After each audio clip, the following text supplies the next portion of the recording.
First time ko nga mga kaibigan maka-encounter ng ganitong scene dito sa ilalim ng dagat dahil magkasama nga yung lobster at pawikan sa iisang butas. Eto mga kaibigan, dahan-dahan ko ang hinila yung antena ng lobster, kaso nga lang pinigilan nga ako ng natutulog na pawikan para hindi nga natin mahuli yung lobster. Nakatakas nga mga kaibigan, kung mapapansin nyo, eto, at bigo nga tayong nahuli yung lobster. Mabuti na nga lang sa ating next dive ay meron nga tayo ditong nakita na danggit na nagkukumpulan. Eto mga kaibigan, siguradong walang ligtas sa atin to yung mga danggit na to dahil napakaamo nga nito kapag kagabi.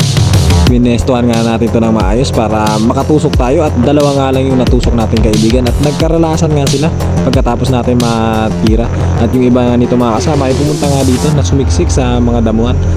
Ito pang isa sa pulkang danggit ka yan kaibigan, malalapad na danggit yung ating natusok. Alright, at eto sa ating next dive, masarap na seafood kaibigan, isang lobster. So dadakmayin lang natin pa, kaso medyo malikot yung lobster ngayon dahil medyo maliwanag ang buwan at masama nga yung panahon kaibigan, kaya hindi tayo makatiming ng gusto. Pero walang takas sa atin to dahil masarap nga yung seafood na to, first class na seafood. Alright, at eto pa kaibigan, isang masarap sa sinigang o kahit sa anumang luto, yung isdang talakitok sa pulkang talakitok naman mga kaibigan. Sa pool yung talakitok na masarap sa sinigang kahit masama yung panahon ay meron tayong mga nahuli dito.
Kaibigan,